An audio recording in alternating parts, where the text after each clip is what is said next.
बहुत कुछ तारीफ सुनी होगी। हाँ, मैं तो बता रहा हूँ जहाँ बोलने की हिम्मत भी करनी चाहिए। नहीं, मैं तो बोल रहा हूँ, मैंने तो गन्ना किसान पे भी बोला, अभ्युदय पे बोला, लॉ एंड ऑर्डर पे बोला। अभ्युदय कोचिंग ने बहुत सारे लोगों की उनकी दुकानें जो अनैतिक कृत्यों में लिप्त थी बंद क्यों हुई हैं जी, वे लोग इसके पीछे थे और उनमें हम कुछ कार्रवाई करने जा रहे थे। अच्छा, एक आखिरी सवाल है, आपके तमाम राजनीतिक विरोधी हैं, नित नए चैलेंज, उनमें से एक आपके विरोधी हैं असदुद्दीन ओवैसी।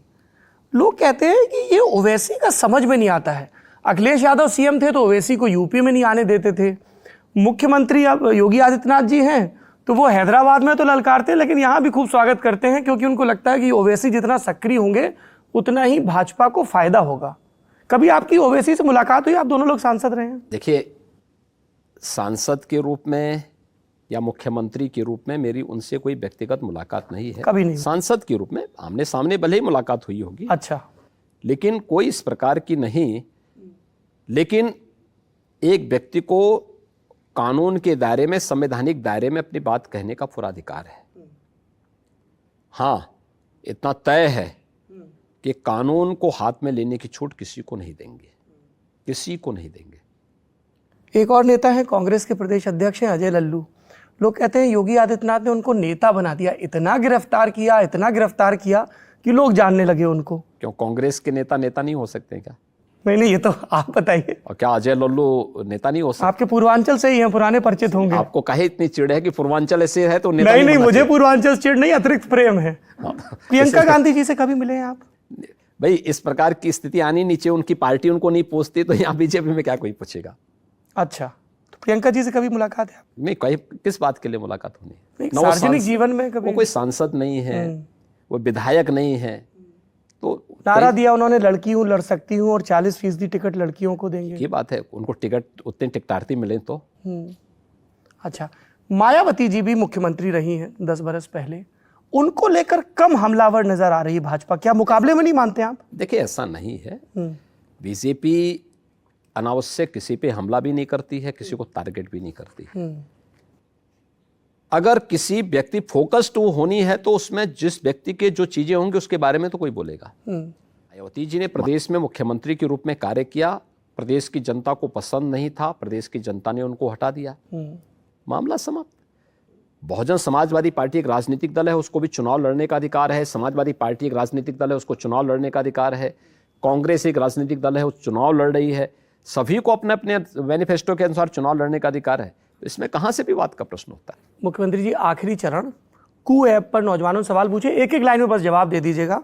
खुशबू एक लड़की है उत्तर प्रदेश की, उन्होंने कहा कि पुलिस फोर्स में मुख्यमंत्री जी ज्यादा लड़कियों को क्यों नहीं भर्ती करते, सामाजिक ढांचा सुधरेगा? देखिए, 1947 से लेकर 2017 के बीच जितनी बेटियां पुलिस में भर्ती हुई थी उससे 3 गुना बेटियां भर्ती हुई हैं 2017 से अब तक जी।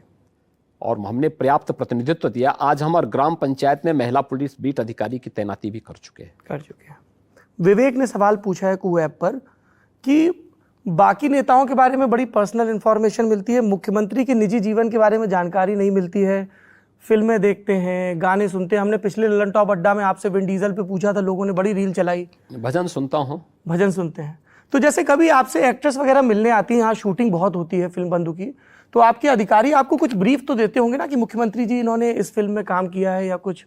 नहीं, जो आता है मैं उन्हीं से पूछता हूँ कि आप कौन सी फिल्म बना रहे हैं। अच्छा, जैसे कंगना रनावत आई और कई लोग मिलने आए। उन्होंने अयोध्या पे बहुत अच्छी फिल्म बनाई। हाँ। एक उन्होंने तमिलनाडु की पूर्व मुख्यमंत्री जयललिता जी पे बहुत अच्छी फिल्म बनाई, बहुत अच्छी एक्टिंग देखी आपने? वहाँ पे थी।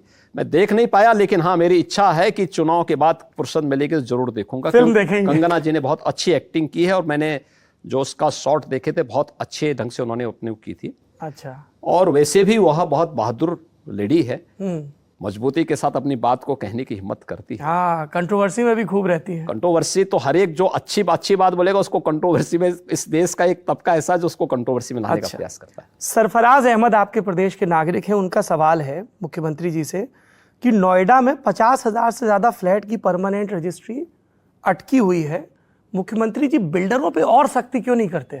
देखिए, इसमें बहुत सारी जगह बिल्डर और कुछ जगह होम बायर्स स्वयं रजिस्ट्री नहीं कराना चाहते, सरकार उनकी रजिस्ट्री करना चाहती है। इसमें कुछ जगह बिल्डर्स ने अथॉरिटी के ड्यूज पूरे नहीं किए हैं, इसलिए बिल्डर पर दबाव बनाया गया है।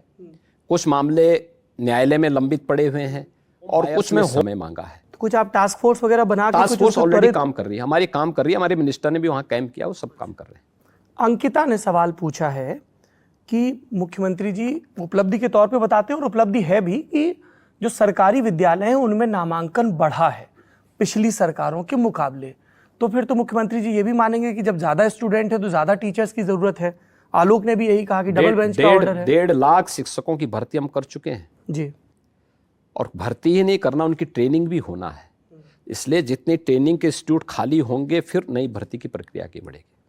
ये आपने अभी फिल्मों का जिक्र हो रहा था, अजय का सवाल है कि फिल्म सिटी कब तक बनके तैयार हो जाएगी? ये यूपी के हैं, मुंबई में काम करते हैं, कह रहे हैं हमें यूपी में काम करना है। अंतिम प्रक्रिया इसमें यानी हम लोगों ने पूरी प्रक्रिया हम पूरी कर चुके हैं और मुझे लगता है कि बहुत जल्दी हमारी इसके शिलान्यास की कार्रवाई होने जा रही है। कई मुंबई के फिल्म हैं कि स्क्रिप्ट तो नहीं दिखानी पड़ेगी सरकार को पहले? नहीं, स्क्रिप्ट दिखाने की आवश्यकता है नहीं पड़ती है यहाँ। हाँ, ये हम जरूर चाहेंगे जी कि उत्तर प्रदेश की परंपरा, संस्कृति, और देखिए फिल्म सिटी केवल यूपी के लिए नहीं है, पूरे देश के लिए है, दुनिया के लिए है जी। ये दुनिया का फिल्म सिटी बनेगा, सबसे अच्छा बनेगा अब तक का। और आपने तो कह दिया चुनाव के बाद फिल्म देखेंगे आप बैठ के।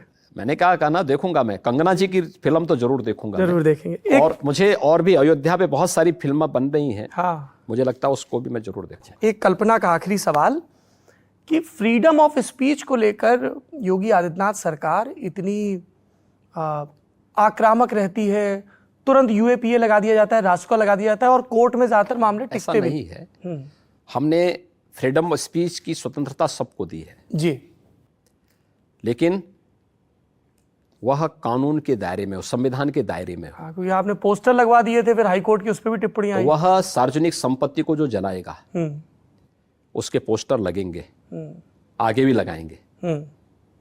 इसीलिए एक ऑर्डिनेंस भी निकाल दिया था। ऑर्डिनेंस ने, हमने एक्ट भी बनाया है जी। चलिए, आप सुन रहे थे मुख्यमंत्री योगी आदित्यनाथ को इस पूरी बातचीत के बारे में, इस जमघट के बारे में, सत्ता के दावेदारों से सवाल के बारे में जो भी राय हो कमेंट बॉक्स में जरूर बताइए। मुख्यमंत्री जी, आपने इतना समय दिया, बहुत बहुत धन्यवाद, और चुनाव के लिए बहुत बहुत शुभकामनाएं। धन्यवाद जी।